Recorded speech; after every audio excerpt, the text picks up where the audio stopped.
Welcome to the Weekend Wake Up. My name is Leslie Gallagher, and I'm joined by my co-host, Caitlin Aristisava. So this is a new show, the Weekend Wake Up. It's a new show at WMSC. It's basically like the Morning Buzz's little cousin. It's like a lifestyle type talk show. And you may know me from the Friday edition of the Morning Buzz, and you may have seen Caitlin on the Tuesdays. So yeah, we teamed up and we made a new show. So it's basically a lifestyle talk show. So we talk about entertainment, music, fashion, and so much more. We have a lot planned for holiday shows, especially Halloween, which is coming up, and we're all very excited for that. We have so many ideas for Halloween. Don't even get me started. Oh my God, I'm so excited. So yeah, every week we're gonna have a new ghost. I'm already thinking about Halloween. See, we're so ready for Halloween. We're gonna have a new guest, and we'll basically apply the show to their interests. So of course we have a guest today. We'll introduce him later, but he likes entertainment and stuff, so we're gonna be centering our show around that, for example. So we're kind of like tailoring it to different people and like what they like. And we have a lot of guests planned. That's kind of a lie, but we have some guests planned. Yeah, we have lots of ideas. It's all good. But before we get to our guests, we just wanted to introduce ourselves and have you get to know us a little bit better. So we're gonna play a game. What's that game, Caitlin? Okay, so I have some questions from the game We're Not Really Strangers. I don't know if you guys have heard of it, but it's a really cool game, and maybe you've seen it on TikTok or Instagram or something, but a lot of people have been talking about it, and my friends and I bought it, and I love it, and we got some questions from it, so I'm going to ask questions, and we're just going to talk about it, and you'll get to learn about us. So, first one. If you were to buy me a present, knowing nothing about me other than what I look like, what would it be? I already have mine for you. You do? Would you do me a favor and show the camera your nails? Okay. Always have your nails done. So just based on how you look, I would probably like research like a nearby nail shop for you, and I'd probably get you like a little certificate or gift card so you could get your nails done and save some money. Oh my goodness, you're so observant. I never realized that you like noticed that about me. Oh my God. I only do because I do my own nails. And it's like a hobby I really like. So like I guess I just know yours that they're always like done. So. What? Or do you paint your own nails or do you get them done? Yeah, I paint them myself because I had done that for so long. I love doing it myself. Like when I was little, I made a whole Instagram account for nail designs because I used to paint my own nails. For nail designs. That's funny. Really? Yeah. Oh, we have so much in common. I feel like I learn something new about you every day. Probably the same person. Okay, what would you buy me just on how I look? Just on looks, like I feel like you look very like studious and smart. So I feel like I feel like that I wouldn't buy you like school stuff, but I feel like I'd buy you like a journal. That would be cute. See you journaling. Yeah. Do you journal? No. But like I like notebooks, I guess. Like I don't know, I use them to like scribble things down. So yeah, well, you do. I mean, I know this about you already because that kind of steers away from the question because I'm not supposed to know anything about you. But you're big on like taking notes and like Post-its and all that. I have like this to-do list thing. I make like 1 or 2 every day of things I need to do, and it's like, hold on. You see how much paper I've used based on this thing? Oh my it's like God. Almost done. It has an L. Jesus. Yeah, I don't think I've ever used that much of like I have all these Post-its, but I feel like I never finish them. I don't go through them. I've had this for like over a year. Oh, that's pretty good. Let's go. Yes. So what does my wallpaper tell you about me? Your wallpaper is very different from mine. Let's do yours. Yeah, okay. Let me share. So my wallpaper is this quote. It's like very, I guess, aesthetic-y looking because it's like pink and blue. I just think it's pretty. But the quote says, "You are still growing even when your mind is anxious and when you feel," sorry, hold on, my phone locked. "You're still growing even when your mind is anxious and when you feel lost indoors, trying to make sense of a place you have never been before. I hope you can trust that The sun is still rising, even if you don't watch it rise each day. You have not missed out on what was meant for you, even when it seems that way. So I found that on Instagram, and then I had to look for it on Pinterest, and I went out of my way to make it my lock screen. But I think it's like a nice little reminder. Although I have to admit, I never really read it. Like I don't open my phone. Tell me the background, Caitlin. You just tell me what it is. Yeah. And then I tell you what about yeah, you're right. My home screen is marble, and I have like the quote widget and the photo widget, and it like rotates. So the quotes change like constantly, and so do the photos. But it's just like black and white marble. So it's a motivation quote though, right? Yeah. Okay. See, I feel like that does say a lot about you, and that you like to be surrounded by like positivity, and like you like reminders of like what is good about life, and you're full of gratitude is basically what I gather from that about you. Oh, that was so sweet. No, you're not wrong. I love quotes. I really do have an obsession with quotes. I just like to read them. They make me feel better or just make me see things in a different light. So you're definitely not wrong. But what about you?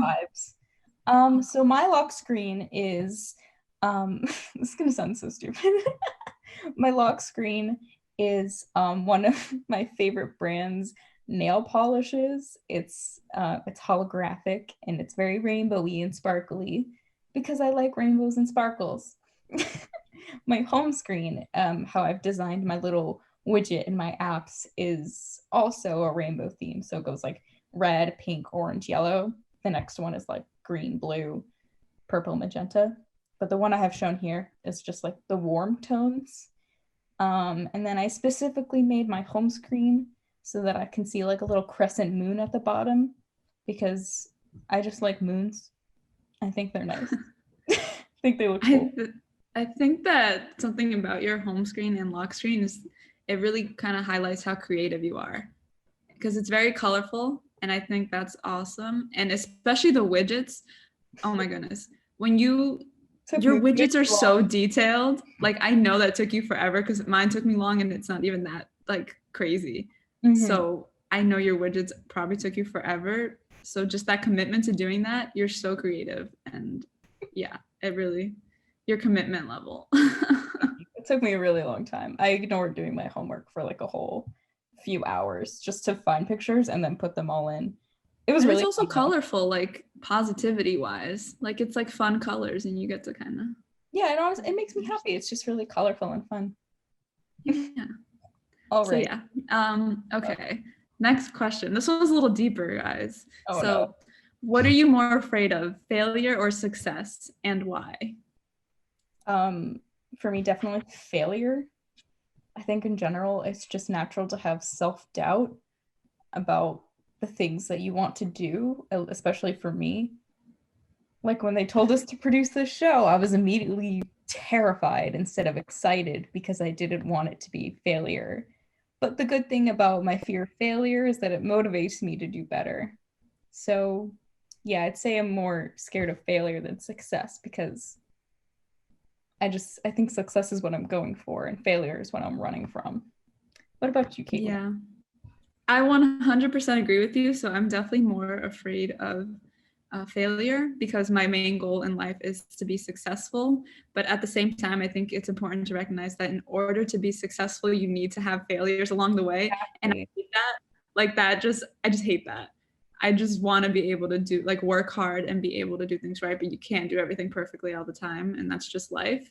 Yeah. But you have to make mistakes in order to like grow as a person. Yeah. And you learn from them, which is true. But I just always try my best to not fail. Yeah. I think failure is inevitable.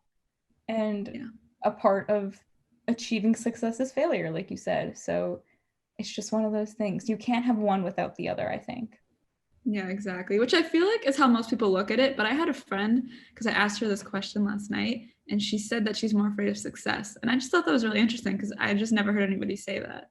So. I can understand why, because once you are successful, there's like almost like more weight put on you from the world. People the pressure. You, and you have to keep up that success. So I can understand that for sure. Yeah, definitely. That's pretty much what she said. It just surprised me. Yeah, it's the one when you said that question, it made me start thinking like, what am I really afraid of? Because I never thought about being afraid of success, but Yeah, because that's always the main goal, but then you don't think about the negative side of what comes with that. yeah. But yeah, anyway. What's our last question? One last question. Do you think I've ever checked an ex's phone for evidence? Like evidence for like cheating or like That's the way I perceived it, but I don't know if there's like, how did you think of it? that's what I assumed. Um no, I don't think you have because you seem like a nice person who wouldn't do I haven't, but do you think I would ever? No. Unless you thought they were like evil or something and like they were like trying to like I don't know, hurt you or something. I don't know. See, okay, I don't think you've done it, but I think that if you had a reason that like made you suspicious, I think that maybe you would.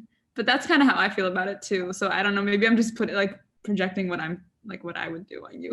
Yeah. Like if I felt like I was in serious danger.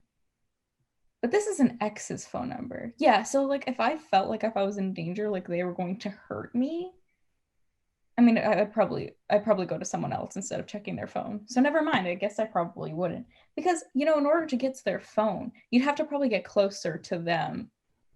I thought it just meant like somebody that you were in a relationship with, and they're just referring to them as your ex because you're not in it now. Oh, I thought it was like an actual ex. Oh, I don't know. Oh. See, well now we're just now we're interpreting them differently at this point. But bottom line, no, because like checking people's phones is like wrong. You have a really good reason, but no, you'd have to have like a really good reason. A really good reason, like to justify. Yeah. So like, I'm with my boyfriend of almost 2 years now, and I don't check his phone. Years. Yeah. Love that. Congrats. Thank you. But like, I don't like check his phone for evidence. I might like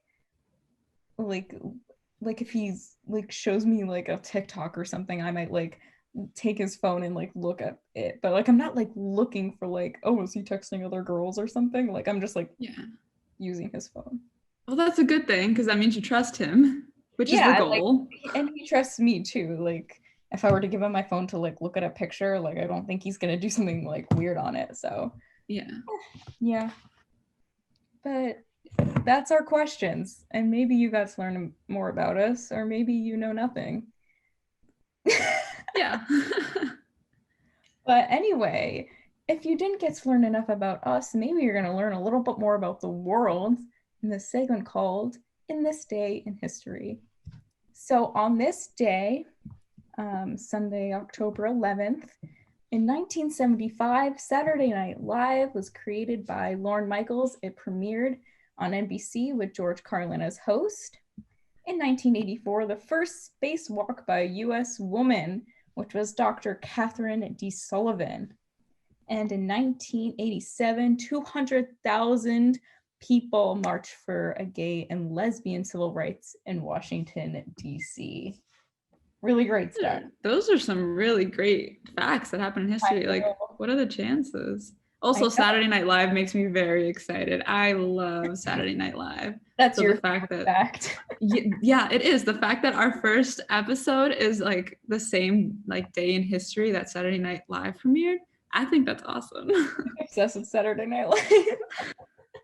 It's funny show. I'm someone who's like never watched it, so it's like, oh my god. I used to watch it with my parents when I was younger, but I don't think I really understood what was going on. I think well now I do, but when I was younger, I think I would just be there. But Alrighty. So if you're sick of us, we do have another person who's going to come on. So our guest today is Kenny Horn. Where are you at? There he is. You're muted. Oh, there you are. Hi, Kenny. Hi, Caitlin. So Kenny is a television and digital media major in his junior year of his time at Montclair State. So, Kenny, just tell us a little bit about yourself. Like, whatever you want. Well, my answer is that I wouldn't look at the ex's phone. No, I'm kidding. Well, that's good. Yeah. I hope you couldn't. Yeah.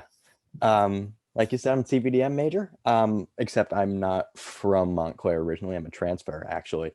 I went to Rutgers for math. Which is just the exact opposite thing I could be doing. The Math. exact opposite of TV production, numbers. That's great. Were you, well, obviously you must have been good at math to end up in a math major, but what made you like drastically just switch? Like you just thought it wasn't for you? I've always hated math, but like have Oh. had like a natural gift for it. Oh. I was like, oh, I'm just gonna make a bunch of money. And then 2 weeks in, I'm like, Oh, that's so interesting. I don't know. That wasn't the answer I was expecting. So it's really interesting that you didn't like it. You just kind of did it. So after 2 years or 1 year, I don't, because I know your credits are an interesting situation. After about 2 weeks into college, 4-year school. 2 weeks into college, I'll get into that then, I guess. Realize so I'm a junior who is the age of a sophomore who should actually be a senior. Because back in high school, my school had a program. It was called the Ocean County College Academy. I'm from South Jersey. And basically, they let you do an entire like associate's degree education while you were in high school. So I technically got my associate's degree before I graduated high school, like a month before. It sounds really impressive, but it's like glorified AP. That's what I refer to it as. Okay. It does sound really impressive because when you had the associates, I was like, so did you go to school for 2 years? But now that makes sense. Yeah. Interesting. There's students in my school who did a similar type thing where they did college courses in high school. I don't think they ever did it to your like level or extreme though.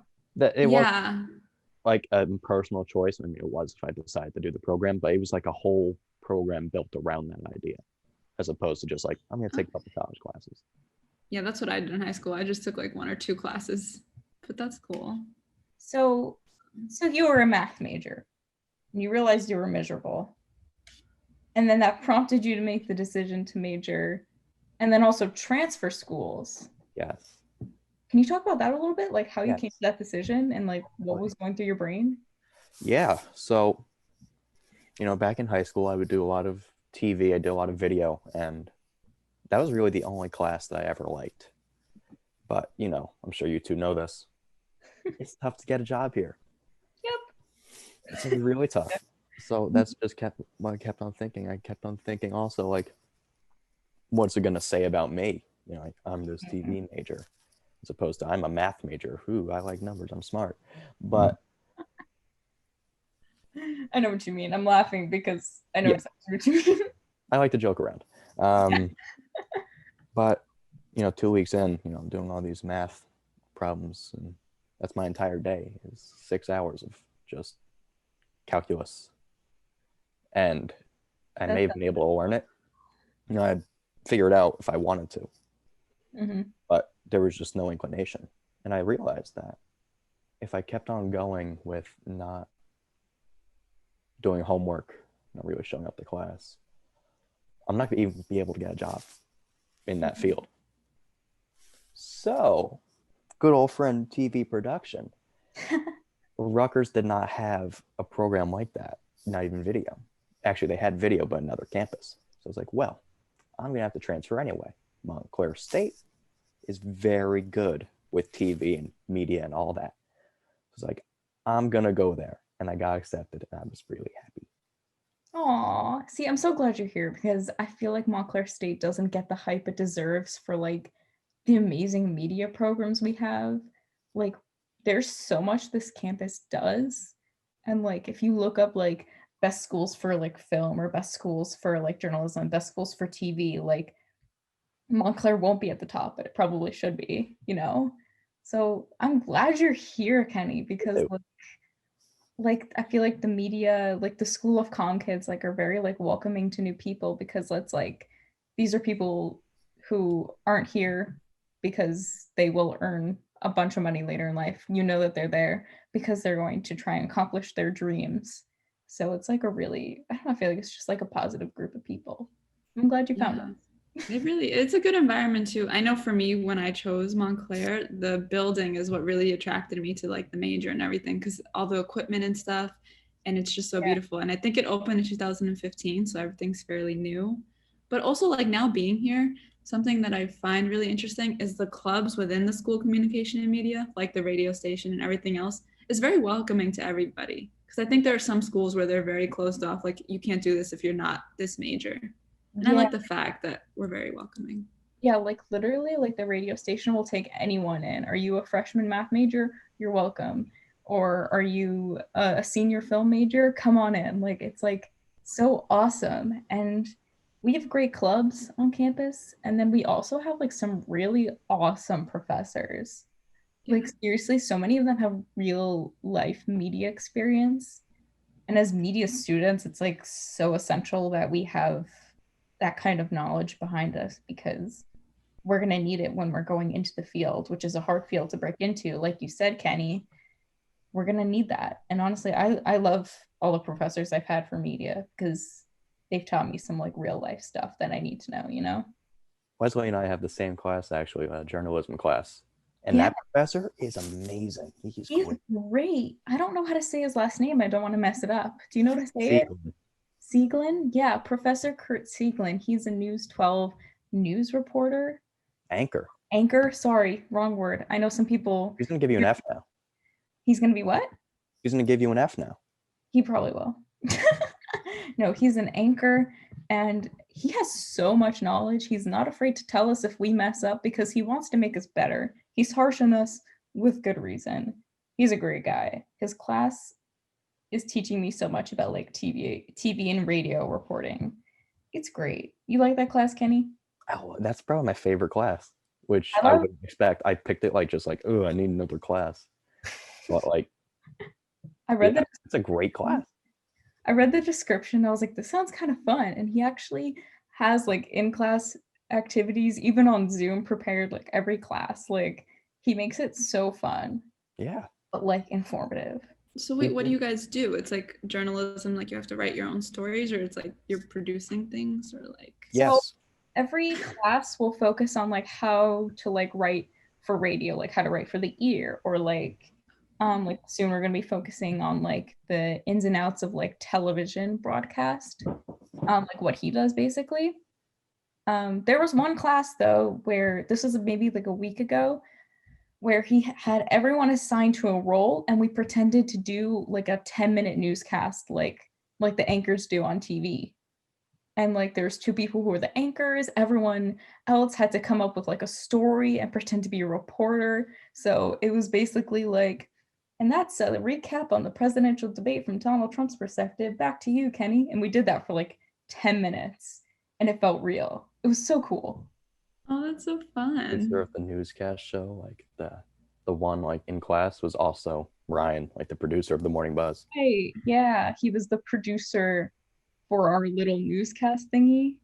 Ryan Trick, the producer of the Morning Buzz, if anyone is familiar with him.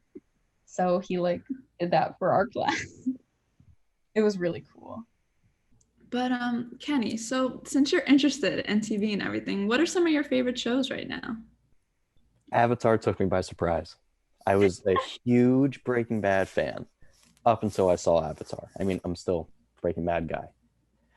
Can't get me enough of Walter White. But I saw Avatar, and I was constantly, I was at like this crossroads. Like, am I really gonna let a kid show dethrone this like drug overlord? Like, that's so weird. But For people the who haven't show like seen itself, Avatar, can you tell them what it's about? yes, I can. Avatar. Okay, so here you go. This kid, he's the Avatar. All right, he is supposed to be the master of all four elements: earth. I almost said wind. What? Earth, wind, and fire. Good try. Oh my god. Earth, fire, Earth, air, fire, water. No, Oh. and he is an airbender, so he does air stuff. Oh yeah, look at that. Yeah, this is elements on a little keychain. Cool. Yeah. Yeah, so he's an airbender. He was born 112 years ago. Okay, and this huge war starts. the emperor or the king of the fire, lord of the Fire Nation, Fire Lord, he starts a war and he does a genocide against the Airbenders. Before that, Aang, who was the Avatar, the last Airbender, he ran away because he didn't want to do with his Avatar duties. But when he ran away, he fell into the ocean, and there's a thing called the Avatar state, which basically makes him invincible.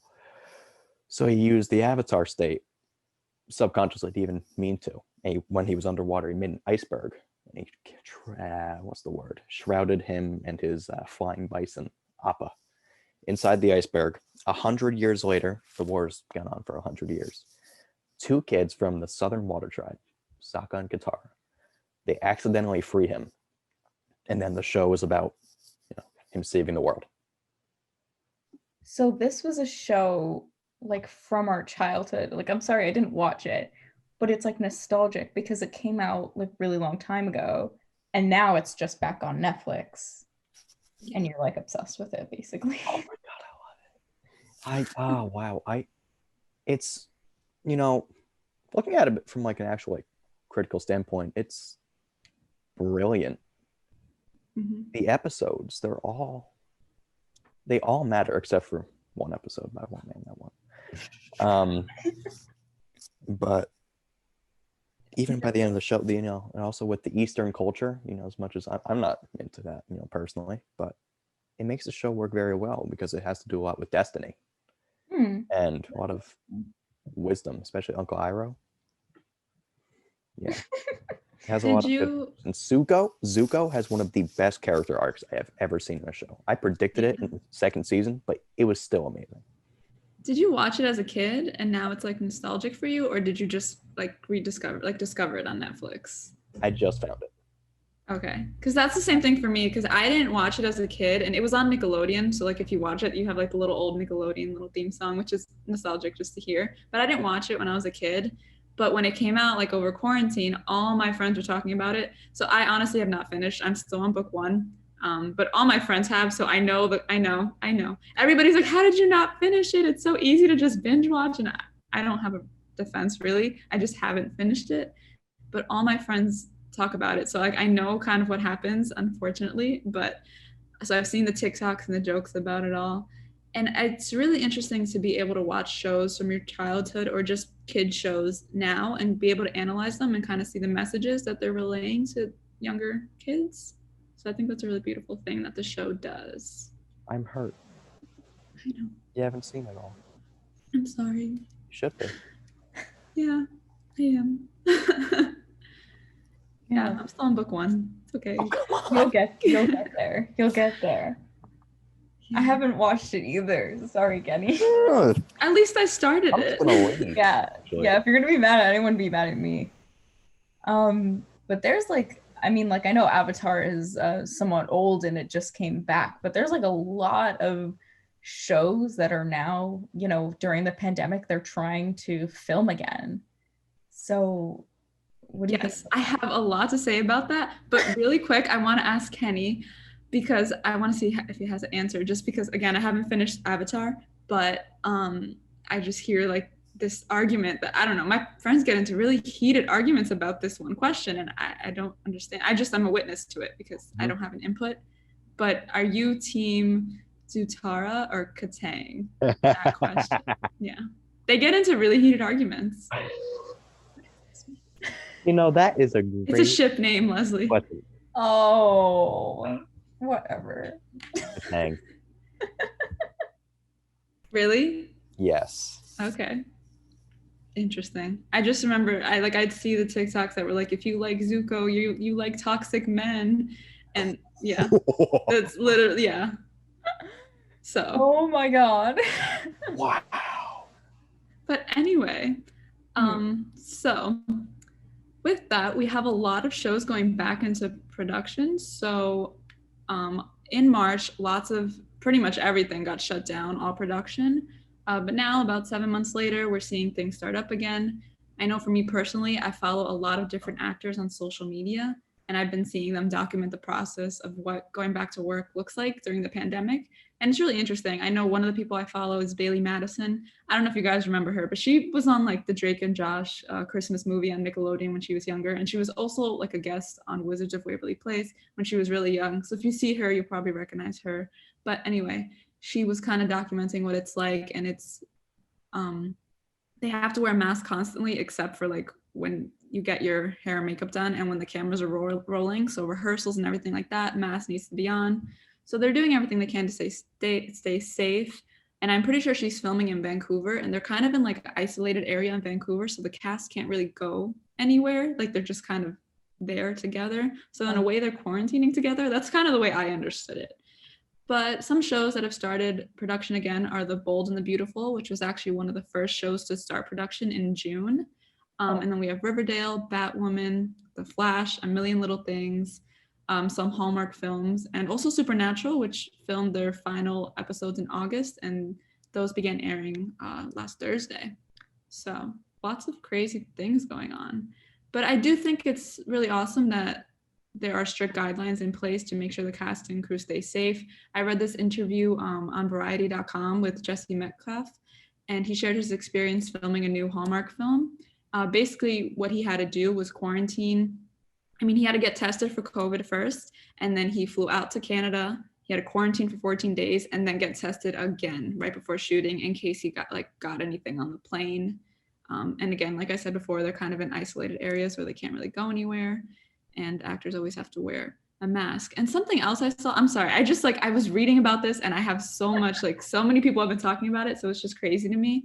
The actress Vanessa Morgan from Riverdale revealed on social media that the cast is required to get tested 3 times a week, which I thought was a lot. Whoa. Because 3 times a week, it's like you get the result and then you get tested again. That just seemed pretty odd. I don't know if they're still doing that because she posted that a little, maybe a month ago. So I don't know how it's still running, but how do you guys feel about that? Do you think it's safe? I'm glad that they're testing and wearing masks whenever they can. I mean, if they're taking that many tests and they're all coming back negative, I don't see why they shouldn't film, if that makes sense. Like, if everyone's genuinely being safe and if everyone is testing negative, then it makes sense to me to film.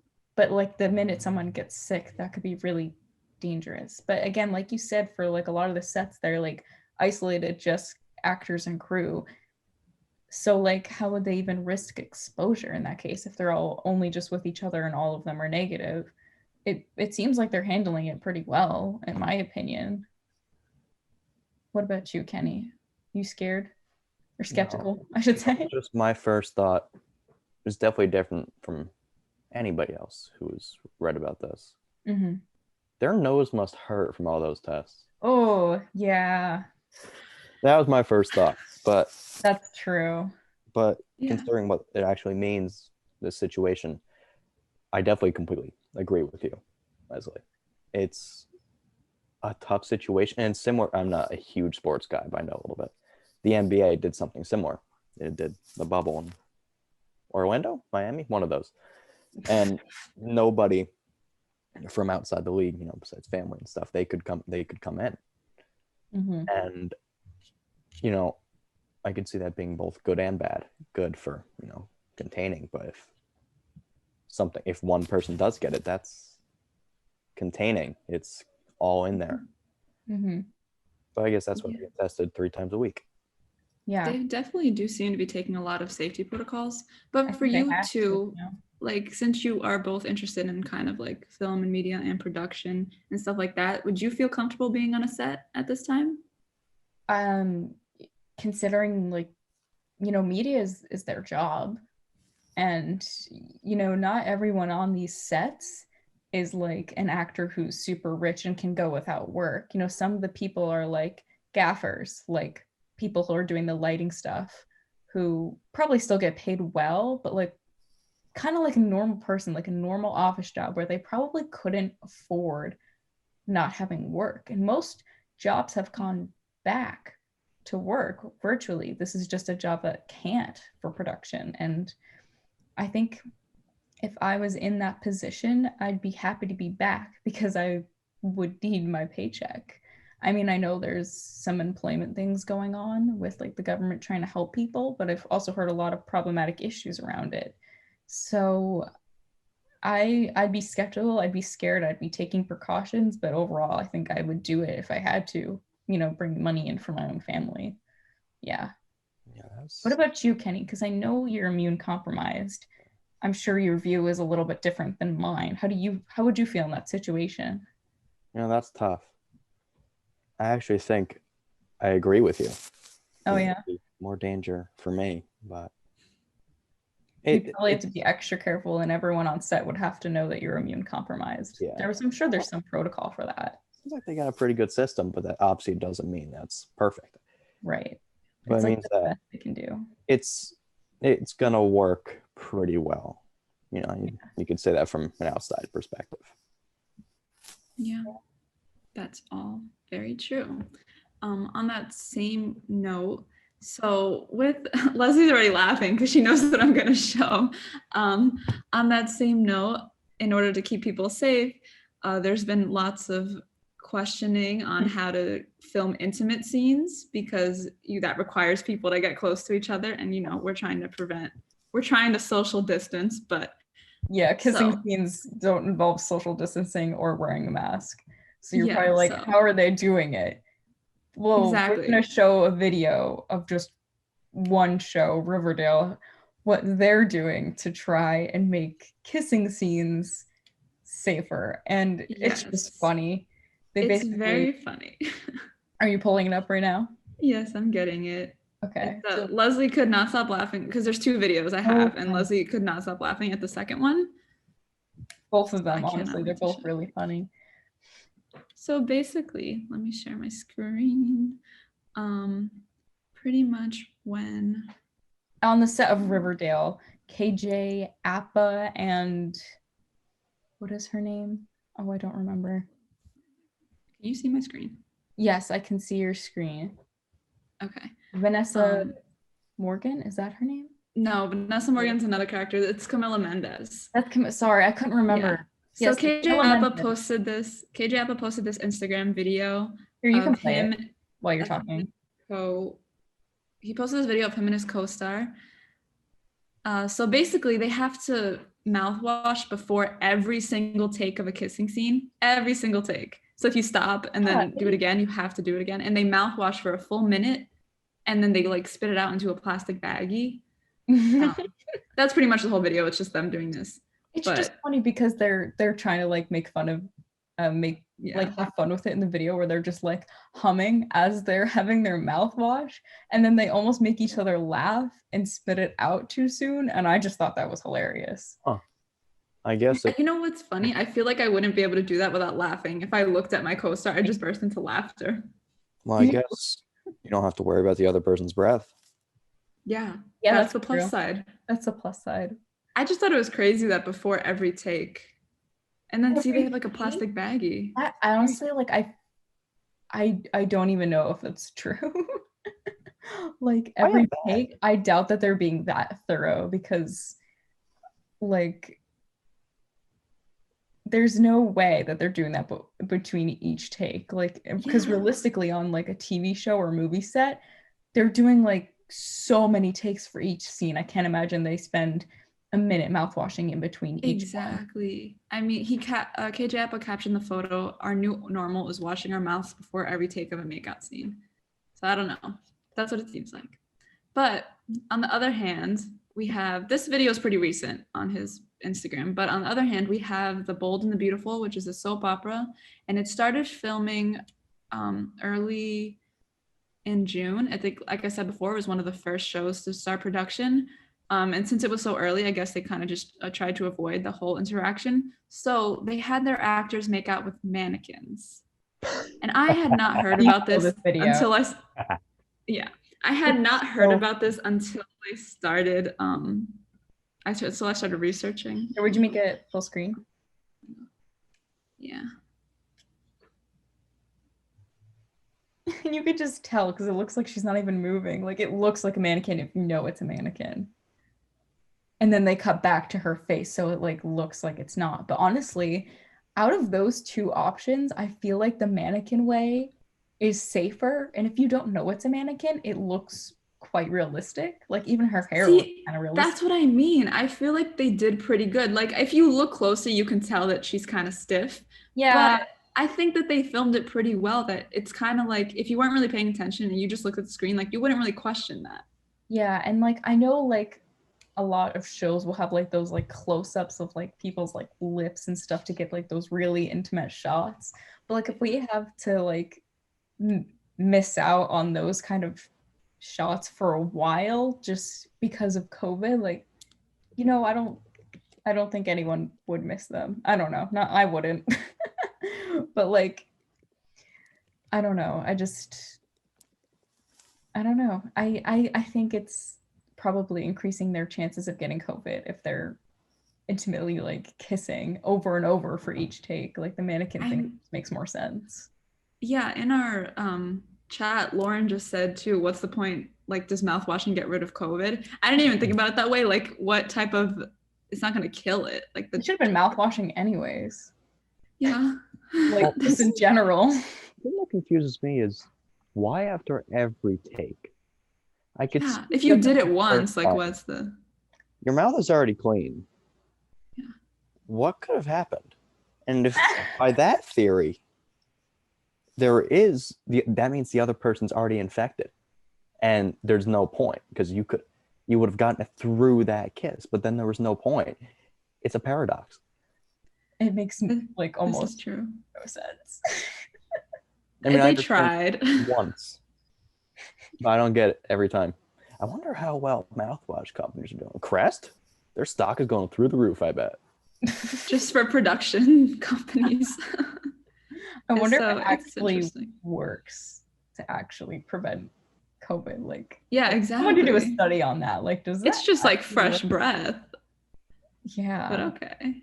Like, But yeah. I don't So think I mean, Mm. they're doing their best to be creative, and they're you know, trying, which is they're good. trying. And they're being safe.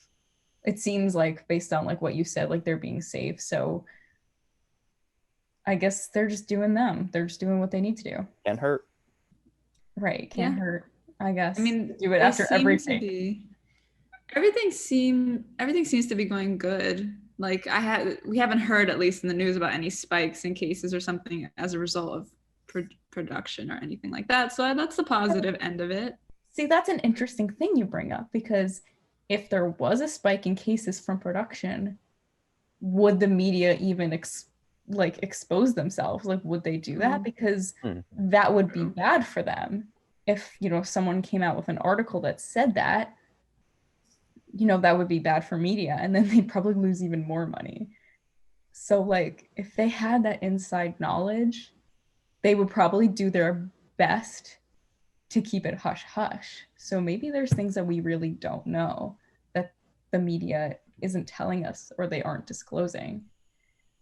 Yeah. Now you made me think. That's scary. That's Mhm. scary, but it is the world we live in. We live in a world of cover-ups, and Yeah.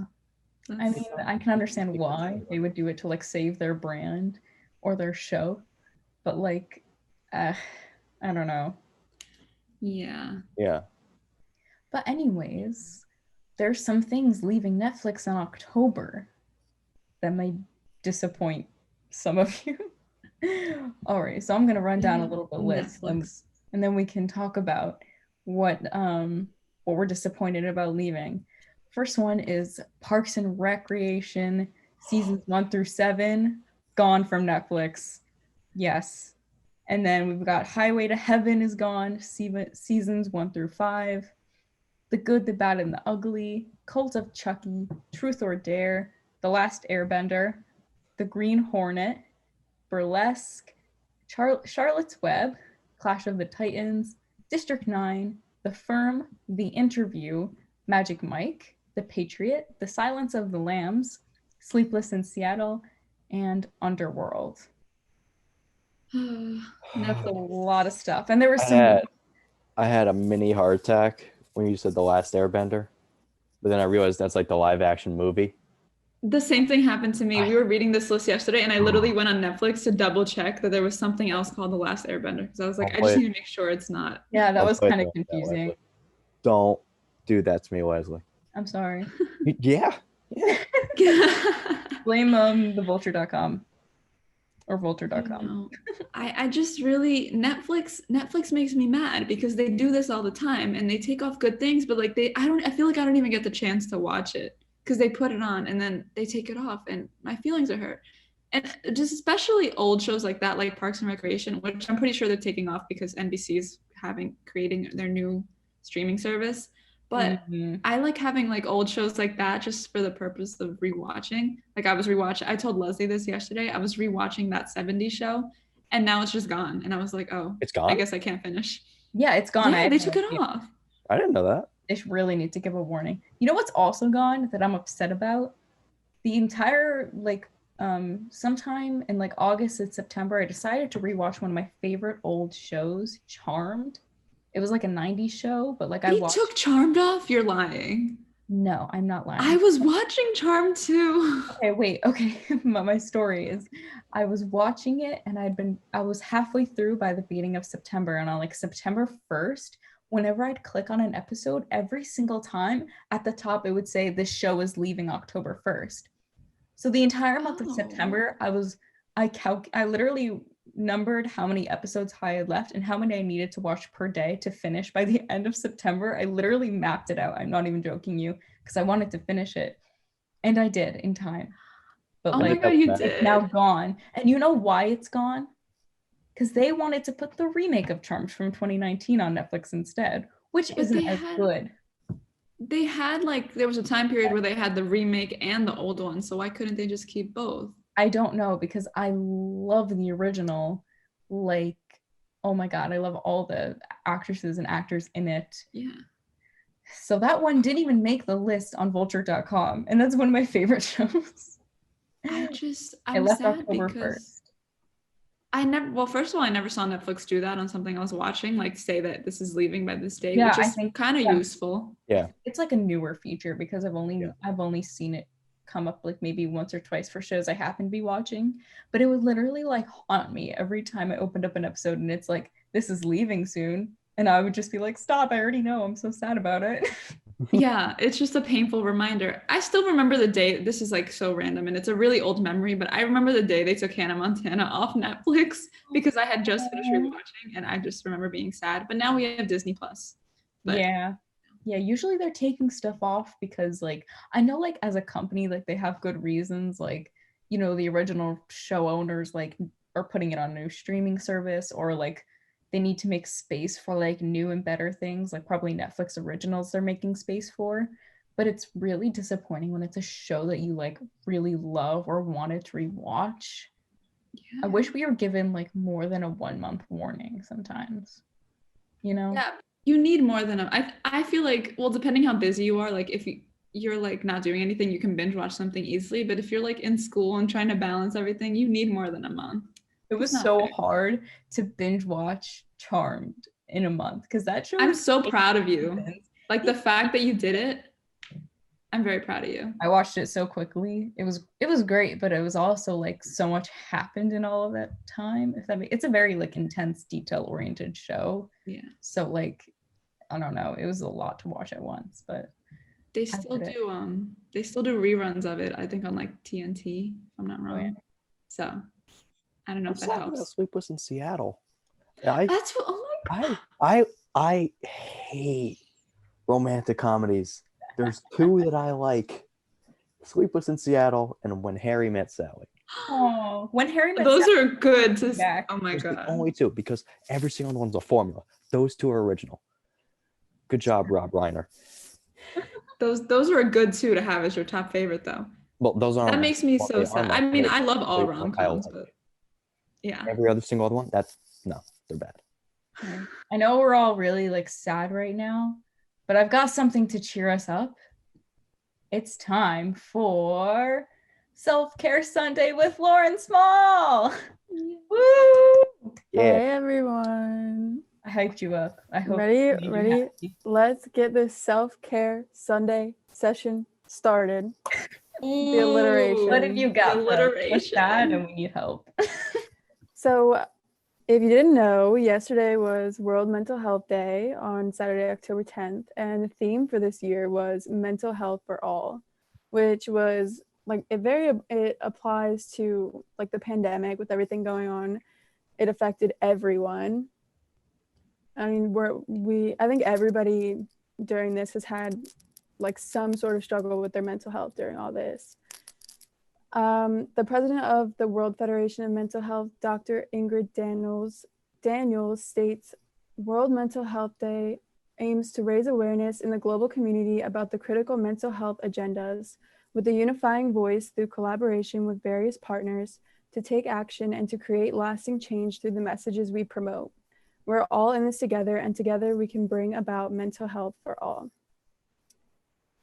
So have any of you guys like tried journaling, and what are your like thoughts on it? I think it's really good. Yeah, I think it's a really good way to express yourself, but I feel like I could only do it if I have something to say, like, because if I force myself to do it every day, it just kind of feels like a chore. So I feel like it comes with, Yeah, I Mhm. can see that. Yeah. My roommate swears by it though. She journals all the time. Yeah. I feel like it depends on the person because I've tried journaling and I think it just takes me too much time to like write things out or something that I don't know if I have like time for it. But something I have done as opposed to like writing it out, what I've done is like voice recorded my thoughts about Ooh. something instead, or recorded a video of me just like venting to myself, which I know is like really weird, but like I have so many like old things on my laptop of me being upset about something and just like talking to my MacBook camera, which is so weird. But like I can kind of like go back and watch and see how upset I was about something and see how I overcame it in time. So I find that easier than journaling because I don't know, I guess I just don't have the patience to Yeah, write. I mean, Even I though guess I love writing. I'm you a can journaling consider guy. that like a form of journaling Yeah. since you're putting it out there. Vocal journaling, crying on Yes. Yeah. That's cool. I've never heard of that, but I like that vocal journaling. And it's less work for your hands. Yeah, my hand would start to hurt if I journaled for too long. I had too much to say. Kenny, what about you? Do you like journaling? But yeah. I'm a journal guy. I haven't done it in like a month and a half because school, and I was like, let's just go to sleep. But when I did do it, it was every day. You know, do a page every day. It's great. Even when I had nothing to talk about, I found something. You just like summed up your day and like found something? Summed up my day, how it felt. Yeah.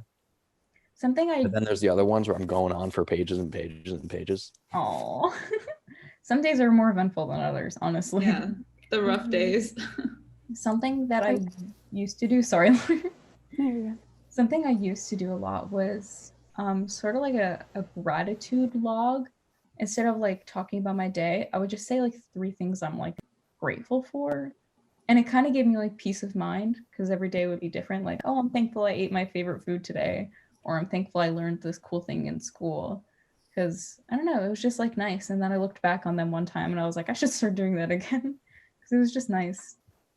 Yeah, and I think a lot of people relate to Caitlin on feeling it like it's a chore, and like a lot of people just think it's like just writing down your feelings, and there's like so many different ways that you can go about it. Like you said, Leslie, like gratitude journaling. I've done that, and it's like sometimes it's nice to just like make yourself think about what was good today or what you're grateful for and thankful for, instead of like, I think some people think journaling is only putting down the bad stuff, which it does help, like to get that emotional lift off of your shoulders and get out on the paper and everything, but it doesn't always have to be a negative thing. There's also like bullet journaling. Have you guys like seen that? I think it's really popular. That's a hobby I wanted to do for so long, but I never got into it and then I forgot about it. But I plan on starting it in January. What Yeah, is it's it? like Bullet points? So cool. it's like so yeah, there you go. aesthetic. Well, people are like so aesthetic about it, like with like the stationery and like highlighting and all that. But there's so many different ways you can do it. Like I've seen people like track their emotions with like colors or whatever, and then like at the end of the month you can see like how many blue days you had, how many like if like blue was sad and like yellow was happy, and then you can like see it all. It's like cool, and it's like really good for like setting goals and stuff like that. Leslie, do you have like anything to add to that? like it's you can do like literally whatever you want with it, and it's like basically like you make your own agenda with the layout you want, and you can do whatever you want. I saw one TikTok that was like so interesting. They wanted to like log their mood for every day, but what they did was, so they had like their 8 by 11 page or whatever. In like the bottom corner, they had like the little house from Up, and they drew it. And so then they drew 30 or 31 balloons coming out of it. They numbered each of the balloons, and each of the balloons represented a day. On the other bottom corner, they had like red equals tired or angry, red equals angry, green is tired, blue is sad, blank is okay, and like different like color codes for different moods. And so then every day they could mark their mood for that day. So like number one was like tired, and they colored that balloon in with that color. Then by the end of the month, it's like you can first of all see like all your different moods throughout the month. And then you also have like this cute, colorful picture basically. Yeah. So that's just like one way you can get like really creative with it. Like some people get really crafty.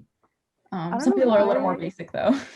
Yeah, I don't know why it's called bullet journaling, but it's mostly just like artsy, like organized journaling instead of just like writing down like a book. Yeah, I think they call it bullet journaling because the pages aren't like lines like a regular notebook. It's like little dots because it's like a blank journal. Since you make it your own, you can make the boxes how big, however you want, and the bullets or the dots are like reference points, basically to make your lines straight, so you can do whatever you want. I think that's why that's called that. That would make sense. Cool. I want to look it up on TikTok or just look it up in general, because I feel like that's such a creative way to express your thoughts too, because you can like add colors and make it more fun. Caitlin, will you do me a favor and give me host? Yes, I can do that. What you gonna do, Leslie? I'm gonna show pictures I found on Google. I don't know why I got so excited when I said that. I found some really cute things. Okay, so I'm just gonna, let's go to Google. Okay, so this isn't Google, this is Ecosia. Sorry, I'm trying to save the planet. Can you guys see this? Yeah. Okay, so yeah, so like let's take this person's example. This is like June. They have like Wednesday, Thursday, Friday, and they have it ordered in the way they want. Like they start their week on Wednesday for some reason, but if that's how they like it, that's how they like it. They've got lunch date here. They have some cute things on the side that they drew. What's another one that we want to look at? This looks, oh, this person, my favorite fitness YouTube channels. They've pretty much listed out all their favorite things so that they can reference that in their journal. There's one that I saw I wanted to show everyone. Hold on. I lost it. Never mind. And then they can do like a full month thing where they list out the month on their journal. Happy birthday, and it says a quote. Caitlin, you love quotes. You can literally. I do love quotes. You can. I feel like I don't have this level of talent, but it's so beautiful to look at. It's like, I think that you can see the dots in the background. Activity tracker. Yeah, this one's an activity tracker of like what they did that day, and they have it all color coded. Oh, I have seen those books with the dots. I didn't know that's what it was for though. Yeah, that's for bullet journaling. You can do any color scheme. You can do any like little font you want. You can even just do your own handwriting. It doesn't need to be fancy. You can do whatever you want. Look, this person tried doing different fonts. How cute. Like, you can get really happy with it. It's like scrapbooking and journaling together. Yeah. It's like documenting your day and stuff. Definitely that's an awesome self-care tip, Lauren. Thank you. Yeah, and make sure you guys keep tuning in. Yeah. And there's apps. Like you can do it on your phone. Like Leslie does it vocally. If you want to type it out, get a journal app. Yeah. I'm big on typing just because I'm lazy. I like type things out, but it's only if something's really bothering me, I just write it all out just so I can process what I'm thinking. Mm-hmm. I do that too. If I'm like feeling like impatient and I need to like write something down, I'll sometimes just like type it because I know it's going to be quicker. Yeah. But that was our first self-care tip of our little show. So yay, thank you, Lauren. So much, Lauren. That was Lauren Small.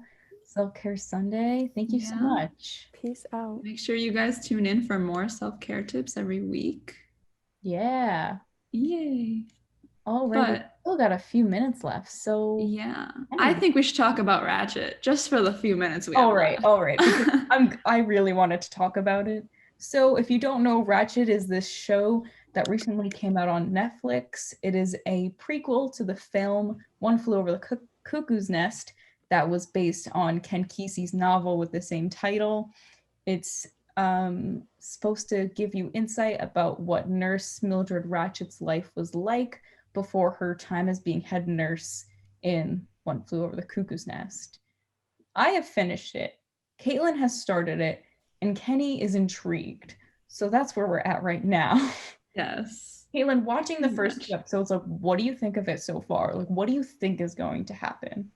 Okay, so the first episode was insane. Insane. I was watching that, and my roommate was in the room, and she's like, "What are you watching? Like, why do you keep reacting?" And I was like, "It's just so crazy." Like, okay, I don't even know how to explain it, but I just want to say this: when I didn't realize the first episode, like, I haven't like really read about the show or anything, but the second episode, I realized that Ryan Murphy like developed it and he directed Right. it, and I was like, "Oh, so much makes sense now." So if you Yeah. don't know, Ryan Murphy made American Horror Story, Scream Queens, 911, awesome shows. Also, side Everything note, just made sense. Sarah Paulson stars as Nurse Ratched. She's one of my favorite Yes. actresses. She's Yes. incredible. She's a Yeah, queen. she was also in American Horror Story too, right? She was. Yes. Yeah. She did so many different roles. She's very cool. She's incredibly Okay. versatile and amazing. So pretty much the first episode, especially with the way it ends, because I'm trying to think of how to explain the plot without, I don't really want to give too much away, but there's a Please don't. killer, and what? It's the first scene. Oh. It's not a spoiler that there's a killer in the show. Yeah. I won't spoil it, I promise, Kenny. But okay, pretty much the show's about this murderer, and Sarah Paulson's character is a nurse, and it's very interesting because Or at first is episode she? I was, yeah, she's very suspicious and manipulative, manipulative, and I just was watching and I just kept questioning her. Like I was like, okay, I'm very intrigued, but she scares me. And then I was trying to figure out the connection between these two characters, and they don't tell you until I think the second episode they reveal it. Yeah, and then later on they tell you like even more about their relationship, which is Yeah. Whew. So I was watching and I texted Leslie and I was like, this show is crazy. She's so insane. And I know, Leslie, you explained that you kind of have a soft spot for her now. Right. So I'm Yeah. very interested to get to that point in the show. There's basically, like, as we know, as like people who are really interested in like television, there's this whole thing with like the main character, or at some point characters need to change throughout the plot. It's just one of those things that's required. It's almost like the audience will feel if the character doesn't change at some point, it's like, what was the point of watching? And Sarah Paulson's, sorry, what did you say, Kenny? No change, bad show. No change, bad show, exactly. And I thought, seeing how awful Nurse Ratched was in the first episode, how manipulative she was, how controlling she was, I thought that she would become more evil as time went on. And that's how she would change as a character. I thought she was going to change for the worse. I don't really think this is a spoiler, but she actually seems to grow as a character. And I have kind of, as I learned more about her, I kind of developed more of a soft spot for her. And I hated her character in the beginning, but by the last episode, I was like, I love her. Honestly, like, she's not a good person. She's done some awful things, but I saw the change in her in the last few episodes, especially, and I grew to like her more. Anti-hero. Yeah, and it's like Very, that's a successful trope. Every bad thing she does has a reason behind it. Like, she's not like hurting people for no reason. Like, I don't think her reasons are great, but she has like these very emotional motives tied back to her childhood for the bad things she does. And when you kind of learn that, you start to understand her a bit more. And you're like, I kind of get where you're coming from. Yeah, So that's he amazing. changes a lot. I definitely, I'm gonna keep everybody updated on my watching process because Please I'm do. very excited about this. So yes, and also just the way it's filmed really quickly. Well, two things. One, I love her outfits. I just want to say that. Yeah, her outfits are yeah. great. But then the first two episodes, she's in like these really cool outfits. And then the rest of it, she's pretty much in like that ugly teal nurse uniform. So Oh, because enjoy she's it the while it nurse. lasts, Yeah. basically. Yeah. Well, those She few gets- outfits that I saw were very beautiful, and I was yeah, like, ooh, the I like costuming in the colors. show in general is awesome. Yeah. And then also just the way it's filmed, which is another point that it made sense to me that Ryan Murphy like was the director and everything, because American Horror, I haven't really watched American Horror Story too much, but I know. I love American Please Horror. don't judge me. Like, I know it's so bad, but I've seen like parts of it, and kind of the way he films like with colors. Like there's scenes in Right. Ratchet that it's like the whole thing turns red, or like the whole thing turns, and it kind of just brings you into this ambiance. There's like a There's stuff that's lot of color symbolism Mhm. in Ratchet that's like really interesting. Yeah. I started to look into it yesterday, reading articles about it. They all represent different things. Yeah. But yeah, they did I a really really love great that. job with that. And also like the cinematography is like absolutely beautiful. Even in the goriest, most disgusting scenes, you're like, wow, that's a beautiful shot. Yeah. Definitely. Kenny, are you gonna watch it? Because I think you should. I love One Flew Over the Cuckoo's Nest, so I'm definitely going to. My issue is I'm caught up in Scrubs, which my friend recommended to me because he's seen it over Scrubs. 100 times, and that I'm not kidding. Scrubs So is yeah, awesome. I haven't watched like a month and a half though, at school. But yeah, I definitely want to. I actually have a list on my phone of every single movie I've seen, and I rank them all. And number 12 is One Flew Over the Cuckoo's Nest. You rank them? Oh, that's so awesome. Yeah, as I watch them. So wait, Kenny, have you read the book? You think I read a book? Okay, here's the thing. One last thing I'll say is that the book story is told completely differently than the way they do it in the movie. And I think the book is better. Because you hear like a very introspective side to one of the characters. And like he narrates the entire thing. And like the climax in the book is so much more important than in the movie, because in the movie it's just like, that wasn't that important, because it's like this really important scene that's like a turning point, but like it's only cool in like the book. In the movie it doesn't exactly translate well. So I think if you like this story, I think you should read the book, Kenny. It's not that I don't want to read the book. It's so good to read a book. There's so much detail in it that is totally cut from the movie. You just don't understand. Read the book. In high school, I did not read any of the books. Read an audiobook. It's like not even, it's like I won't listen. It's easy just reading. Please. She said please. I I'm tried kidding. You to don't have read to. Gatsby months ago because I was supposed to in high school. I was like, do what? I actually want to do it. I did chapter 1. I have not touched it in about 3 months. What book is that? Great Gatsby. The Great Gatsby? You have to read it. Have you seen the movie? No. You've never seen the movie either? No. My proudest No, the book is better than the movie. My proudest high school achievement is I was the only kid to get 100 on the Great Gatsby test, and I didn't even open the book. Oh my, you're one of those kids who just does well. Oh, wow. I would have been so mad at you in high school. Mm-hmm. I me too. I read all the books. I put my heart and soul into my essays. And you probably did better than me.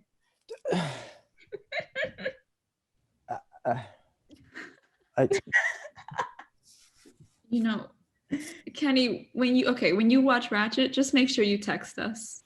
Yeah. Let us have to let us know. Let me know what you think of episode 3. Episode 3. Yeah, because some stuff goes down. Also, episode 6. Episode 6. Yeah, a lot of stuff goes down. I mean, stuff goes down in every episode, but those two were like the craziest in my opinion. Yeah. Well, actually, no, I don't even know. A lot of stuff happens. Like a lot. Also, this is not really for the show, just my own curiosity. Kenny, have you ever watched New Girl? No. Who's that girl? Yes. I love that show. Yes. I've watched it 3 times over. That's the one with Zoe. Zoe Deschanel. Deschanel, yeah. You know, I still can't believe that's the same girl that's in Elf. Like, I just can't Oh yeah. do it in my head. It doesn't. I know it's her, but like I can't picture like anyway. It takes me so much to not just like jokingly call her Zoe Deschanel. Don't do that to my girl Zoe. I wouldn't, but just I'm every kidding, time I'm I think of the kidding. name. She's cool. I love her. But yeah, that's 2 completely different shows. Ratchet and New Girl. Yeah, I just because he said Scrubs, and I don't know why I thought a New Girl. I have no idea why you thought New Girl is so different than Scrubs. Yeah, I know. Alrighty, but anyways, guys, I think this is a successful first show. Thank you Thank you to anybody who watched the first episode. We love you. Thank you for sticking with us for a whole hour. Thank you to Kenny for being our guest. Thank you to Lauren Small for her awesome segment. Thank you to Issa and Danny behind the scenes helping us with facts and articles. And shout out to Jenna as well. And of course, shout out to my co-producer, Caitlin. Yay. Yeah, you get a shout out too. Well, I'd shout you up, but you're talking. But yes, Yeah. shout out to Leslie. I love working with you, Leslie. I love working with you, Caitlin. And shout out to Amanda and Ryan, our executive producers. Yeah, but that's all we got for you today. Bye.